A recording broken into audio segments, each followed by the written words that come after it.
কাগজে কাগজে ভর্তি বিছানা। কাবার্ড থেকে পুরাতন ফাইলপত্র ঘেঁটে অপ্রয়োজনীয় ফাইলগুলো আলাদা করছে নিভ্রান। জমে জমে স্তূপ হয়ে গেছে। বাইরে ঝলমলে মধ্যাহ্ন, ভাদ্র মাসের রৌদ্র ছায়ার খেলা চলছে। এক্ষুনি নীলমেঘ আবার বিকেলেই ঘনালি জলধারা নামবে বলে। বর্ষা বিদায় নিল আজ অনেক দিন, তবু যেন তার রেশটা রয়ে গেছে। রাত্রে ঘুমাচ্ছে বিছানার মাঝখানটায়।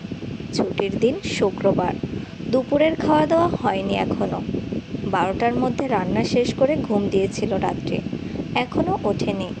মাঝে মধ্যেই ঝিমাতে দেখায় আজকাল। নিশাদ বাসায় বেড়াতে এসেছে 3 দিন হলো। সেও নিজের ঘরে ঘুম। সকালে টেনে টুনে নাস্তা দিয়েছিল রাত্রে, তারপর আর হোশ নেই। অলস সময়। নিভ্রান কাবার্ড সাফাই করে খালি করলো অনেকটা। 2 বছর আগের ফাইলও জমিয়ে রাখা ছিল। কোনো কাজ নেই এগুলোর, ফেলে দিবে। রাত্রের পায়ের কাজটায় কাগজগুলো অগোছালো করে রেখেই শাওয়ার নিতে ঢুকলো সে। বের হলো যখন, তখন প্রায় অর্ধশত বা তারও বেশি কাগজের নৌকায় ডুবেছে বিছানা। নিভ্রান তবদা খেয়ে দাঁড়িয়ে রইল কিছুক্ষণ। এলোমেলো চুলের গোছা একটু পরপর কানে গুঁজতে গুঁজতে মনোযোগ সহকারে নৌকার সংজ্ঞা বৃদ্ধি করতে ব্যস্ত রাত্রি। পরনে একটা সাদা রঙের শাড়ি, ব্লাউজটা গাঢ় সবুজ। সদ্য ঘুম ভাঙা মায়াবী মেঘের শুভ্রতম টুকরো যেন। ব্লাউজটায় গোলাপ পাতার সবুজের ছোঁয়া, আস্ত এক প্রকৃতি কন্যা। কি করছো রাত? রাত্রি মুখ তুলে তাকালো। কপাল ভরে চুলের গোছা একপাশে ঢেকে দিল সঙ্গে সঙ্গেই। কাগজ ভাঁজ করা থামিয়ে চুল সরালো সে। নিভ্রানের উদাম গা টাওয়াল দিয়ে ভেজা চুল মুছছে। শ্যামবর্ণের বলিষ্ঠ দেহের লোমশ বুকে আরও একবার প্রেমে পড়ল রাত্রি। চোখ নামিয়ে বলল, আপনি ভালো করে মাথা মুছবেন, ভোর রাতে আপনার জ্বর এসেছিল। নিভ্রান ভ্রু কুঁচকে বলল, জ্বর এসেছিল? কই? জ্বর কি এভাবে দেখা যায় নাকি? আমি ছুঁয়ে দেখেছিলাম, গা গরম ছিল। নিভ্রান টাওয়াল রাখলো, আয়নার সামনে যেয়ে হাত দিয়ে আলগা পানি ঝেড়ে নিল। ফজর ওয়াক্তে উঠে সকাল পর্যন্ত জেগে জেগে আমাকে না দেখলে হয় না তোমার? ঘুমাও না ঠিকঠাক, এই জন্যই শরীর খারাপ করে। পরশুদিন বমি করলে কতবার যেন? 2 বার নাকি 3 বার? রাত্রি খোঁচাটা ধরতে পারলো ঠিকই। আরও একটা নৌকা পাশে রেখে নতুন কাগজ হাতে নিতে নিতে বলল, ধ্যাত, সারাদিন একটাই কথা। নিভ্রান শার্ট গায়ে দিল। ফোনে কী যেন করলো। ঘড়ি পড়লো, ভেজা চুলেই চিরুনি ব্রাশ করলো। পকেটে মানি ব্যাগ ঢোকালো, গায়ে পারফিউম দিল। শেষমেশ ড্রয়ার থেকে একটা কাঁটা নিয়ে গিয়ে রাত্রির চুলে খোপা বেঁধে দিতে দিতে বলল, শুধু শুধু টমেটো সস আরেকদিন খেতে দেখি তোমাকে। রাত্রি তেতে উঠল, ধুরো, জানতো আপনি। পরক্ষণে কি একটা ভেবে হাতের কাগজ রেখে বিছানা ছেড়ে নেমে বলল, ও না, যাবেন কেন? দুপুরে তো খাননি, চলুন খাবেন। এই ছুটির দিনে এত সেজেগুজে যাচ্ছেন কোথায়? নিভ্রান ছড়ানো ছিটানো নৌকাগুলো একপাশে জড়ো করে রেখে বলল, যাচ্ছি কাজে। তুমি এত নৌকা দিয়ে করবেটা কি রাত? রাত্রি মিনমিন করল, জানি না তো। নিভ্রান হাসল কেবল, কিছু বলল না। বাকি কাগজগুলো সেভাবেই পড়ে রইল। ফেলার চিন্তা সেই কখন চলে গেছে মাথা থেকে। নিশাদকে ওঠাতে ওঠাতেই 3:30 বেজে গেছে। এত গাঢ় ঘুম তার, বাসায় ডাকাত পড়ে গেলেও টের পাবে না। উঠে শাওয়ার না নিয়েই ঢুলতে ঢুলতে ডাইনিং টেবিলের চেয়ার টানল সে। ভাত গরম, রাত্রি মাত্র গরম করে এনেছে, ধোয়া উঠছে এখনও। নিভ্রান বসে আছে পাশে। নিশাদ মাথা কাত করে তার কাঁধে রাখলো, চোখ বন্ধ করলো। রাত্রি ভাত বাড়ছে 3 জনের প্লেটে। মাকে তখন ঘুমানোর আগেই খাইয়ে দিয়েছিল। রুটিন মাফিক খাওয়া দাওয়া তার। একটু ওদিক ওদিক হলেই শরীর খারাপ করে, তাই সময়ের হেলাফেলা করে না একটুও। মায়ের আবার কদিন যাবৎ পায়ে পানিও এসেছে, হাঁটতে অসুবিধা হয়, আবার ব্যথাও করে কেন যেন। ভাইরে, স্বপ্নের 3টা পরীর মতো মেয়ে আমাকে খাইয়ে দিচ্ছিল। পরীর মতো না, পরীই মনে হয়। ডানা ছিল না শুধু, একজন আপেলের টুকরো, আরেকজন লাল আঙুর, আরেকজন কি জানি একটা, নাম জানি না। তারপর হঠাৎই ভূমিকম্প হলো। আর ভূমিকম্পটা ঘটালো কে জানিস? এই যে তোর বউ, আমার ভাবি।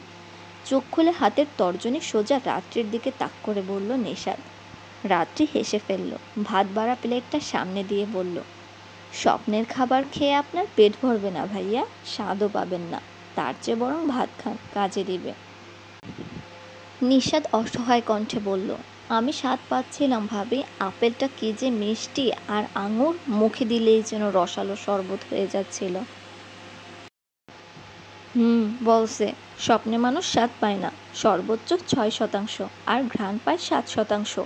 স্বপ্ন শুধুই একটা দর্শনের জিনিস, বুঝলেন? নিশাদ কাঁধ থেকে মাথা উঠিয়ে ভাতে হাত রাখল, চোখ ছোট ছোট করে বলল, আপনি তো জলজান্ত গুগল ভাবি। খাওয়া দাওয়া হলো তাড়াতাড়ি।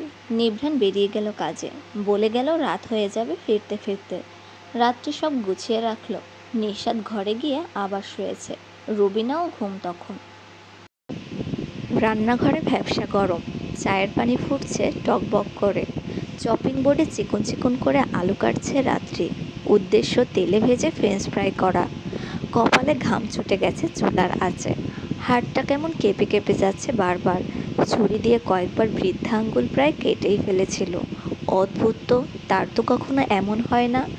ঝলমলে রেস্টুরেন্টে বসে অফিসের মিটিং করছে নিভ্রান। সামনে ডিলাররা বসে আছে। গুরুত্বপূর্ণ প্রজেক্ট, কোনো ফোন সাইলেন্ট করা, কথা বলায় ব্যস্ত সে। ভাবি ভাবি বলে চিল্লাতে চিল্লাতে রুম থেকে বের হলো নিশাদ। রোজ এই সময় চা দিয়ে যায় রাত্রে, আজ দিল না কেন? রান্নাঘরে কোনো সারা শব্দও পাচ্ছে না, ডাকছে তবু উত্তর দিচ্ছে না। বুকে হঠাৎই ধুকপুকুনি শুরু হলো। অজ্ঞান হয়ে পড়ে আছে রাত্রি, কপালটা ফ্লোরে, চুলগুলো মুখের উপরটা ঢেকে দিয়েছে। চায়ের পানি শুকিয়ে গেছে, পাতিল পড়ে যাচ্ছে। ছুরিটা কিছুটা দূরে ছিটকে পড়ে আছে ফ্লোরে। নিশাদ চুলাটা নেভালো, দ্রুত ফ্লোরে বসে মাথাটা কোলে তুলে নিল। চুল সরালো, কপালের কোণ বেয়ে পেটে রক্ত বেরিয়ে গেছে। এক দুবার গালে হালকা হাতে থাপ্পড় মেরে রুদ্ধ কণ্ঠে ডাকলো, ভাবি কি হলো, ওঠেন ভাবি। কণ্ঠে ভয়াবহ আতঙ্ক। মেয়েটার মধ্যে তার ভাইয়ের জান থাকে। গলা শুকিয়ে গেছে। খানিকক্ষণ ইতস্ত করে রাত্রিকে কোলে তুলে নিল সে। নিজের ঘরে নিয়ে শুইয়ে দিল বিছানায়।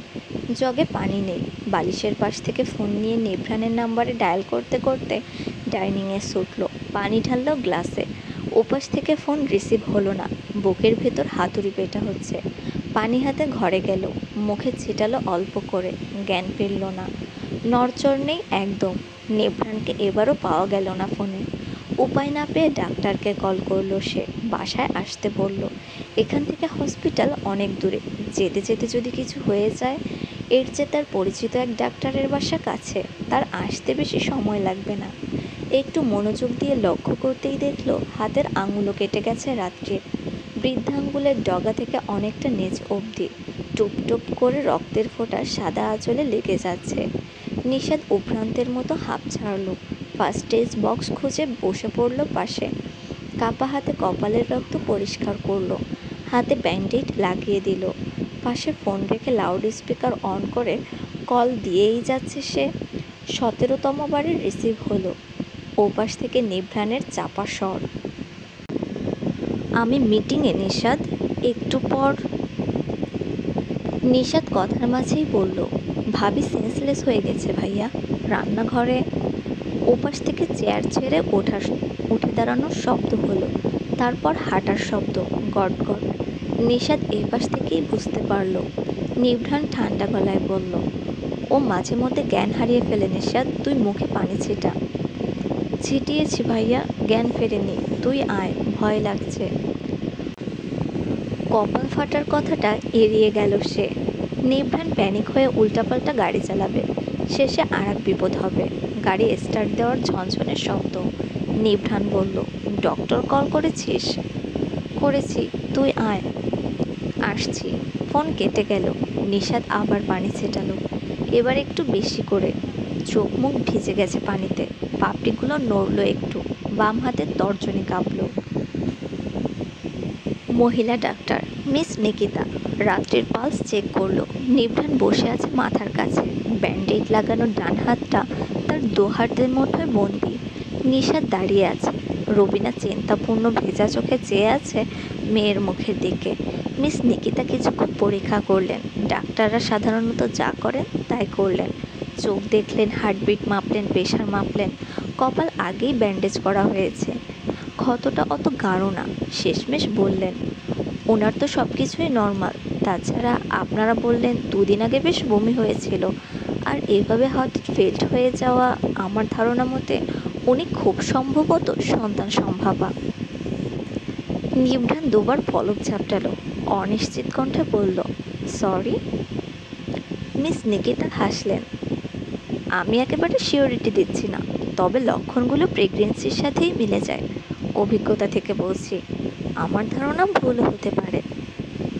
আপনি তো ওনার হাজবেন্ড, আপনি আরও ভালো জানবেন। নিভ্রান চুপ থাকলো কিছুক্ষণ। মুঠোয় থাকা ঠান্ডা হাতটা 2 হাতে ঘষতে ঘষতে বলল, ওর জ্ঞান ফিরবে কখন? ফিরে যাবে 1 ঘন্টার মাঝেই। খাওয়া দাওয়ার দিকে খেয়াল রাখবেন, শরীর দুর্বল, রক্তশূন্যতা আছে, বেদানা খাওয়াবেন বেশি বেশি। আর কাল যে একটা টেস্ট করিয়ে শিওর হয়ে নিন।